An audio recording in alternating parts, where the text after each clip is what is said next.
우리가 함께 봉독한 말씀을 통해서 하나님께서 저 여러분에게 은혜 주시길 원합니다. 우리가 2절의 말씀을 읽었습니다. 여호와의 인자하심과 인생에 행하신 기적으로 말미암아 그를 찬송할지로다. 그가 사모하는 영혼을 만족케 하시며 사모하는 영혼에게 만족을 주시며 줄인 영혼에게 좋은 것으로 채워주심이로다. 만약에 이 두 구절을 신소크라테 대화의 말하기 규칙을 따라서 나누면 더 명확하게 표현할 수 있습니다. 질문이 주어졌을 때 저는 이렇게 생각합니다. 왜냐하면 그 이유는 이렇게 자기 생각을 간단하고 명료하게 표현하는 방식을 우리가 많이 청렴에서 훈련을 했습니다. 여호와의 인자하심과 인생에 행하신 기적으로 말미암아 그를 찬송할지로다.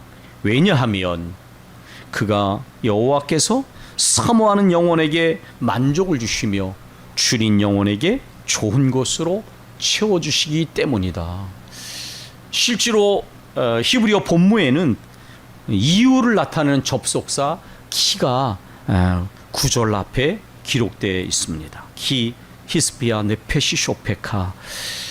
찬양의 이유가, 하나님을 찬송하는 이유가 여호와께서 사모하는 영혼에게 만족을 주시며 줄인 영혼에게 좋은 것으로 채워주시기 때문이다. 이렇게 명확하게 이유를 표현하는 접속사로 설명을 하고 있습니다. 사모한다라는 이 단어는 샤카크라는 단어에서 왔습니다. 이것은 맹수가 맹렬히 뛰어다니다 그런 말에 시작된 단어인데 갈망하다, 탐욕스럽게 찾다 이렇게 의미가 확장됐습니다. 아마 본문에 맞게 표현한다면 갈망하다라는 단어에 더 적합할 것이죠. 갈망하다는 단어를 우리말 사전에 찾아보면 이렇게 말하고 있습니다. 간절하고 애타게 바라다. 이 단어를 우리 본문에서는 사모하다라는 단어로 번역을 했습니다. 그래서 사실은 이 의미를 살리면 갈망하다라는 단어가 더 명확할 것 같아요. 무언가를 간절하고 애타게 바라는 마음. 어떤 영혼에게 하나님 은혜를 주시느냐? 네페쉬라고 번역된 이 단어 영혼이라고 번역되는데 사실은 이 단어는 인간의 전 존재를 의미하는 단어. 왜냐하면 생명이 사라지면 인간이 죽잖아요. 그러니까 사모하는 영혼, 그랬을 때 이것은 인간 자체, 인간 전체를 의미하는 거예요. 자신의 생명, 삶, 전인격을 당해서 하나님을 갈망한다, 그런 말입니다. 우리가 하나님을 찾을 때에 누구나 하나님을 찾죠. 누구나 기도를 합니다. 여러분 밥 먹을 때도 기도하고 예배 시간에도 기도하죠. 그런데 똑같지 않습니다. 무엇이 똑같지 않느냐? 간절함의 정도가 달라요. 이게 관건입니다. 하나님께 기도를 드릴 때에 간절함의 정도가 달라요. 하나님 은혜를 사모할 때 갈망의 정도가 다릅니다. 이게 영적인 상태와 정확하게 일치하는 거예요. 하나님께서는 우리에게 전심으로 구하라라고 말씀하시죠. 합심하여 하나님을 찾고 바라라고 말씀하십니다. 아주 명확한 것입니다. 내가 기도를 드릴 때에 간절하냐, 그래서 전심을 다하고 있는, 이게 관건이라는 거예요. 예배를 드릴 때에 몸만 와 있는 것이 아니라 하나님께 간절함으로 예배를 내 자신이 제물이 되고 있느냐, 이게 관건이라는 거예요. 우리가 그래서 늘 우리 자신을 돌아봐야 합니다. 우린 시간을 때우기 위해 여기 있는 것이 아닙니다. 예배 횟수를 채우기 위해서 여기 있는 것이 아닙니다. 하나님 앞에 우리의 마음에 간절함으로 소원을 아뢰고 주신 은혜에 대하여 온몸으로 내 자신이 제물이 돼서 예배를 드리고 있는 거예요. 똑같지 않다는 것을 기억하십시오. 간절함의 갈망의 정도가 다릅니다. 하나님께서는 갈망하는 영혼을 만족해 하시며 줄인 영혼에게 좋은 것으로 채워주시리더라, 이렇게 말하고 있습니다. 우리가 이 갈망이랑 갈급함이라는 단어를 유사한 이 단어를 시편 40편 1절에서 만납니다. 하나님이여 사슴이 시냇물을 찾기에 갈급함 같이 내 영혼이 주를 찾기에 갈급하나이다. 여기에 갈급하다는 단어가 2번이나 나와 있습니다. 아락이라는 단어에서 온 이 능동 미완료형인데, 이 미완료형이라고 하는 것은 뭐냐면 행동의 계속을 말하는 것이에요. 그러니까 갈급하다라는 이 단어, 원래 고대하다, 부르짖다, 헐떡이다 그런 말과 관련이 있는 것인데, 하나님을 향하여 끊임없이 부르짖는 걸 말하는 거예요. 우리가 이 사슴은 몸에 열이 많은 동물이어서 물을 자주 먹어서 열을 식힌답니다. 그런데 이 팔레스타인에는 1년에 600mm 정도밖에 비가 오지 않는, 그것도 주로 우기에만 집중해서 옵니다. 여러분께서 TV에서 가끔 요즘에 그 가문 지역에서 동물들이 말라 죽는 장면을 보죠. 그러니까 물을 만나지 못하면 이 사슴은 죽는 거예요. 그러니까 정말 생존의 상황에서 이 사슴이 물을 여러분 급이라는 단어 뜻을 아시죠? 그 의미를 정말 간절하게 생존의 열망 속에서 물을 찾는 것입니다. 이 시편 40편 기자는 자신이 이렇게 하나님을 찾는다라고 말하고 있습니다. 이 캔이라는 이 접속사는 그렇게, 부사는 그렇게라는 단어, 그렇게라는 뜻인데, 사슴이 물을 찾지 못하면 목말라 죽기 때문에 그 사슴이 갈급하게 물을 찾듯이 내 영혼이, 내 존재 전체가 주를 찾기에 갈급합니다. 이렇게 말합니다. 갈망은 목마름이요 주림. 우리가 아까도 봤지 않습니까? 갈망이나 주림. 이것은 무엇입니까? 모든 생명체는 인간이나 동물이나 음식을 먹지 못하면 죽습니다. 물을 마시지 못하면 죽습니다. 그런데 많은 과학자들이 말하지 않습니까? 음식을 먹지 못하는 것보다 수분을 섭취 못하면 더 빨리 죽습니다. 그래서 금식보다 절식이 더 어려운 거예요. 절식은 물도 먹지 않는 거거든요. 그러니까 여러분이 물을 먹지 못해 보십시오. 음식을 먹지 못하면 조금 더 오래 살아요. 그런데 수분을 섭취 못하면 더 빨리 죽습니다. 그러니까 여기에 인간의 생존과 관련된 음식이나 수분을 섭취하는 것과 관련해서 이 갈망과 갈급함은 생존과 관련된 절박함에서 나오는 것임을 우리가 알 수가 있어요. 오늘 우리 본문인을 읽진 않았지만 그 4절 5절을 보시면 여기에 하나님의 구원하는 사람들이 광야 사막길에서 길을 잃어버렸습니다. 광야와 사막은 생명체가 존속하기 어려운 황폐한 곳이죠.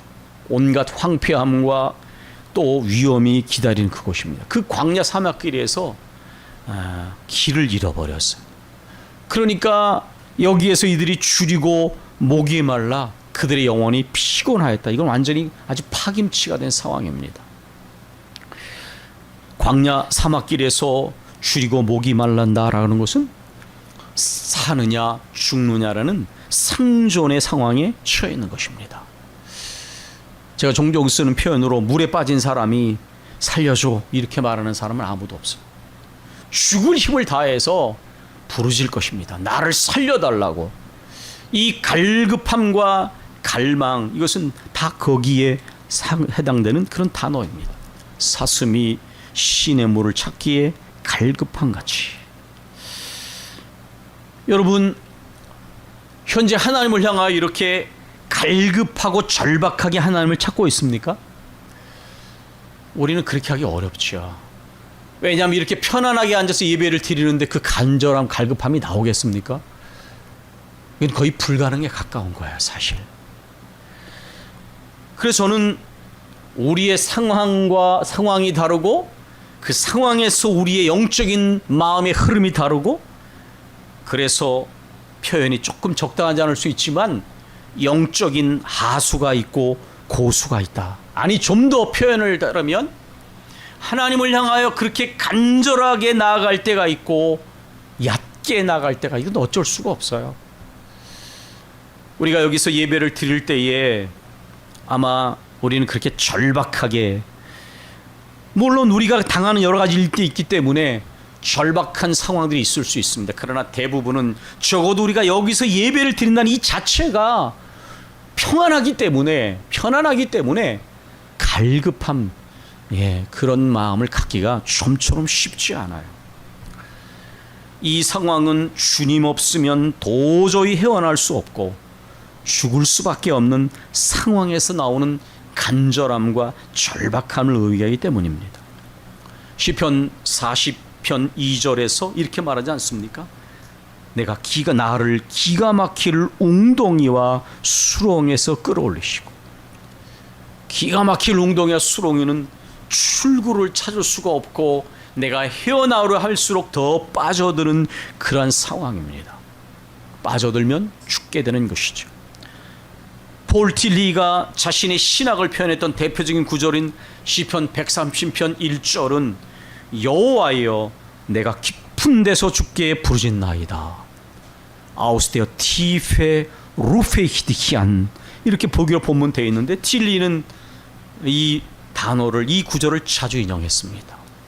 대부분의 사람들이 모든 교만함과 모든 안일함을 벗어나서 주님을 처음 만날 때는 이 깊은 곳일 때가 많아요.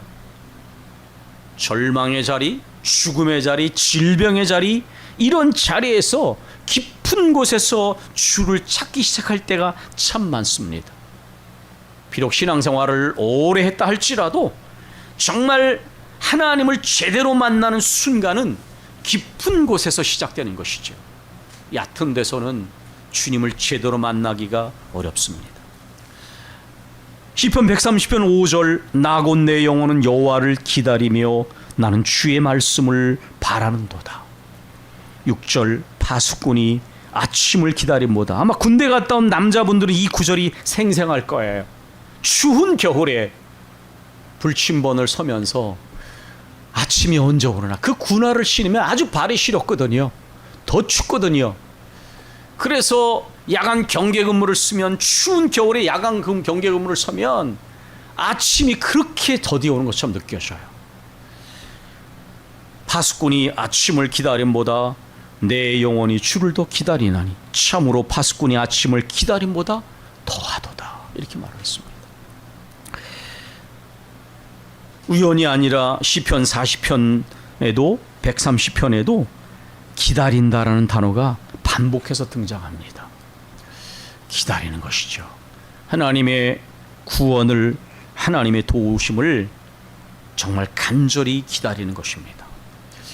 어쩔 수 없이 우리들은 상황을 통해서 절박하고 간절하게 됩니다. 그건 어쩔 수가 없어요. 부흥강사 목사님들이 단순한 언어로 표현했지만 그건 진리입니다.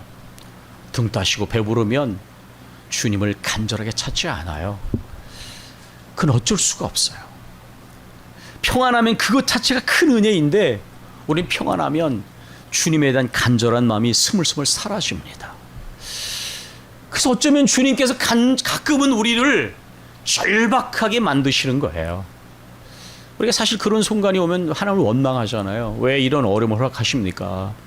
그러나 그 어려움이 없이 우리 마음에 일정한 간절함을 유지할 수 있겠습니까?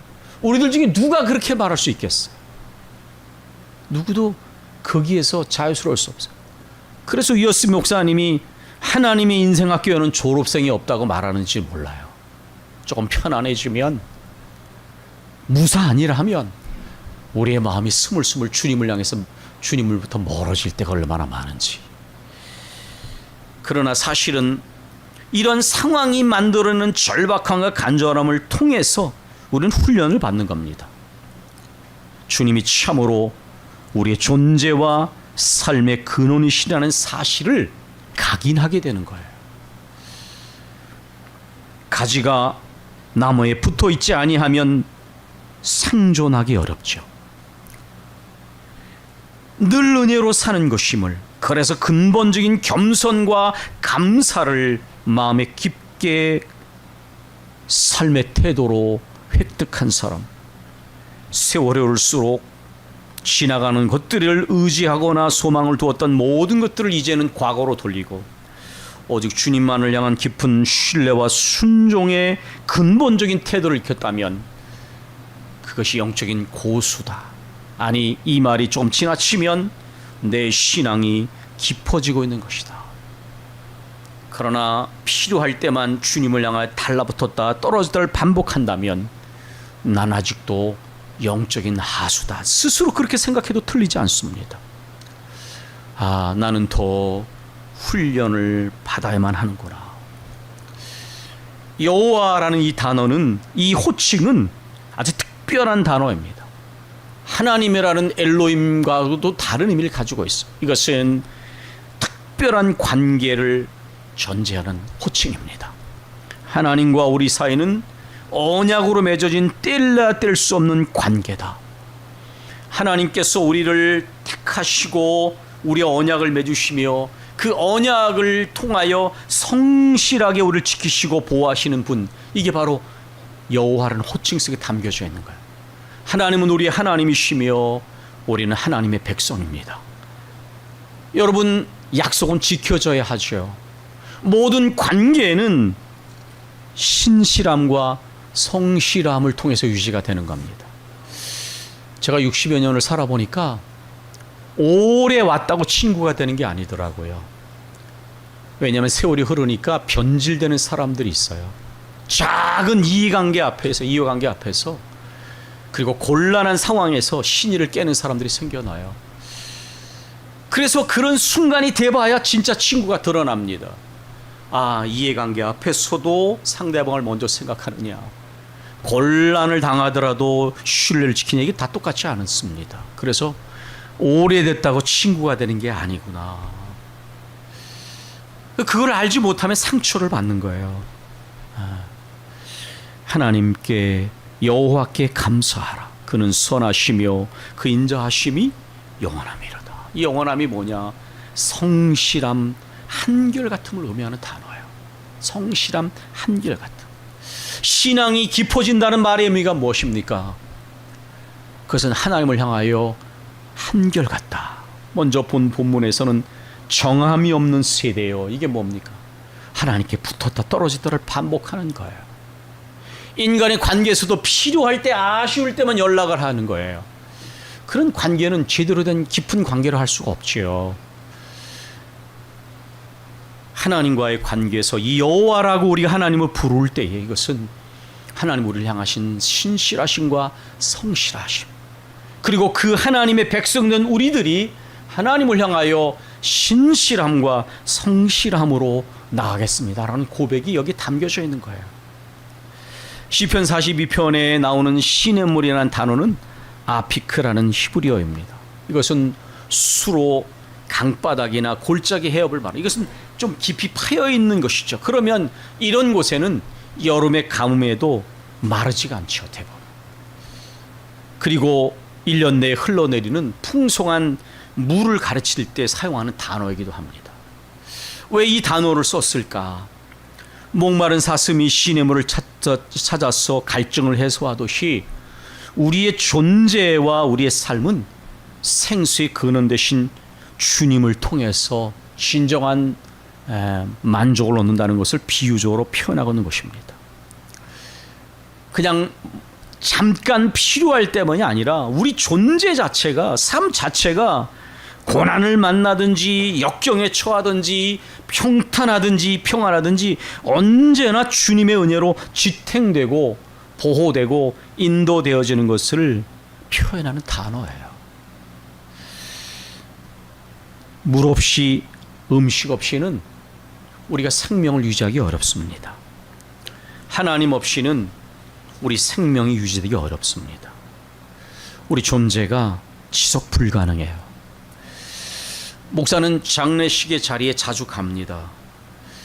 그런데 제가 지난 주간에 2권의 책을 이렇게 읽었어요. 요즘엔 제가 거의 건강 때문에 책 읽는 일을 손에서 내려놨지만 이렇게 또 책을 아예 손에 놓을 수가 없으니까 안락사에 관해서 스위스의 안락사 현장에 다녀온 이야기와 죽은 자들의 집 청소라는 흔히 말하는 죽은 사람들이 유품을 정리하는 그 이야기를 쓴 김한 작가의 책을 읽었는데, 죽음의 자리 앞에 설 때 사람들이 가장 제자리로 돌아온답니다. 아웅다웅하고 본질적이지 않은 것에 집착하던 사람들이 죽음 앞에 서면 가장 진실하고 사랑이 가장 중요한 것이라고 하는 것을 알게 되고 제자리로 돌아온다는 거예요. 근데 그렇게 그전에 그렇지 않거든요. 아무것도 아닌 일 가지고 아웅다웅하고 비본질적인 것에 시간과 에너지와 물질을 사용하고, 그러다가 죽음의 자리 앞에 서면 그 다 내려놔야 되거든요. 이것은 무엇입니까? 생명에 관련해서는 인간이 주권이 있지 않은 거예요. 그러니까 물 없이 음식 없이 생명이 유지되기 어렵고 존재가 지속될 수 없다는 말의 의미는, 하나님 없이는 여러분 우리 존재와 생명이 지속이 불가능해요. 그것은 남녀노소 연령과 상관없는 것입니다. 시냇물 안에서 언제나 우리가 생명이 유지되듯이 그 풍성한 은혜 안에서 살아왔고 살아있고 살아가는 것입니다. 이것을 인식하건 그렇지 않건, 그래서 얕음에 머물러 있건 상관없이 그 무감각과 그 무지에도 불구하고 내가 살아있는 것 자체가 은혜예요. 사실은 하나님 은혜를 감사하는 마음이 요만큼 없어도 은혜를 받고 있는 것 자체가 은혜라는 거죠. 어느 순간 내가 얼마나 무지했는가, 얼마나 완악했는가를 깨닫는 그 순간에 그래도 내가 살아왔구나, 눈이 열려지는 순간에 정말 영적인 깊이가 깊어지는 것이죠. 반면에 예레미야 22장 14절에는 하나님이 이스라엘 백성들의 근본적 교만과 죄악을 지적하셨어요. 내 백성이 두 가지 악을 행하였나니 곧 그들이 생수의 근원되는 나를 버린 것과 스스로 웅덩이를 판 것인데 그것은 물을 가두지 못할 터진 웅덩이들이니라. 17장 12절 13절 영화로우신 보호자여, 시작부터 높이 계시며 우리의 성소이시며 이스라엘의 소망이신 여호와여, 무릇 주를 버리는 자는 다 수치를 당할 것이라. 무릇 여호와를 떠나는 자는 흙의 기록이 되오리니 이는 생수의 근원이신 여호와를 버림이니이다. 예레미야는 계속해서 하나님을 향하여 생수의 근원이라고 표현하고 있습니다. 이것은 하나님이 우리의 존재의 근원이시며 우리의 삶의 근원이시다라고 하는 그런 고백입니다. 이것을 망각한 것이 근본적인 어리석음이요 패역이다. 예레미야는 그렇게 지적하고 있는 겁니다. 그러나 믿음의 사람들은 언제나 생수의 근원이신 주님 안에 거하고 떠나지 않습니다. 이것을 얼마나 깊이 깨닫고 더욱 그 생수의 근원이신 주님을 사모하냐에 따라서 영적인 하수와 고수가 있는 것이에요. 그 은혜를 얼마나 간절하게 사모하느냐에 따라서 우리의 신앙이 한결 같을 수도 있고 붙었다 떨어졌다를 반복할 수도 있는 것입니다. 이 사실을 더 깊이 깨닫고 저는 특별히 이번 수련회를 준비하면서 아마 수련회에 관련해서 우리가 빼놓을 수 없는 단어가 은혜 아니겠습니까? 은혜. 우리는 수련회에 은혜를 받고자 갑니다. 다른 무슨 지식을 얻으려고 하는 것이 아닙니다. 주님의 은혜를 회복하고 주님의 은혜를 더 사모하고 우리가 가지고 있는 모든 문제들 가운데 하나님의 은혜로 응답받기를 원하고, 그래서 우리가 일주일 동안을 기도를 했습니다. 사실 좀 아쉬웠어요. 위원장님도 좀 계셨어야 되고 그 한 번은 나오셔야지. 왜냐하면 우리 모두가 은혜를 사모고자 하는 일에 좀 준비가 필요한 거예요. 여러분, 이것은 영적으로 받으셔야 될 말씀이에요. 왜냐하면 하나님의 말씀과 기도로 거룩해져요. 저도 기도 안 하고도 얼마든지 제가 수련을 얼마나 많이 지냈겠어요. 제가 가진 경험으로 지식을 얼마든지 성실하게 준비할 수 있어요. 그러나 그건 거룩하지 않아요. 그렇게 하면. 저는 제가 고3 때 수련회가 기억나는데 그때 한 신대원장이 저희 선생님이 집사람의 선생님이도 하셨는데 그때 저희를 지도하던 분이 성문의 이상이신 정길준 목사님이셨어요. 근데 그분이 학교에 교사라고 너무 바빠가지고 전임 전도사님인 그 신대원장 하시는 그 교수님이 지난번 오셨던 유진일 교수님이 수련회를 맡아 이끌었어요. 얼마나 체계적인지 몰라요. 그분 아주 똑똑한 분이셨거든요. 조도 다 짜고 그리고 철저하게 리더 훈련을 하고 그런데 제 후배였던 그 임원들이 회장과 부회장이 계속 북치듯 싸우는 거예요. 그래서 저는 빨간불이 켜진 거를 봤어요. 너희는 어떻게 수련을 앞두고 기도하는 대신 그렇게 싸우냐? 그 수련회 가서 과부였던 권사님의 아들이 물에 빠져 죽었습니다. 제가 언젠가 말씀드렸잖아요. 그래서 저는 두려운 거예요. 항상 하나님이 일을 할 때에 기도하지 않고 하는 것은 이미 문제가 되는 거예요. 받을 은혜를 사모하면서 그릇을 준비하지 않고 은혜를 받기 어려운 거예요. 저는 이번 준비 기도회 때 마음이 조금 속이 상했어요. 나오셔야죠. 기도하셔야죠.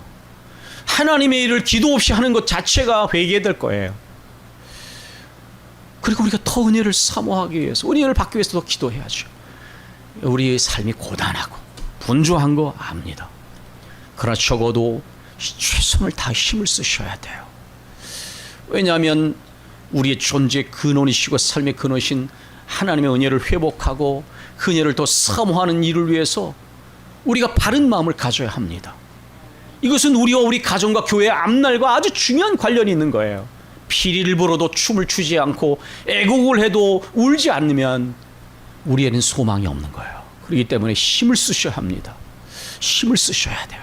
어쩔 수 없는 상황을 말씀드리는 게 아니에요.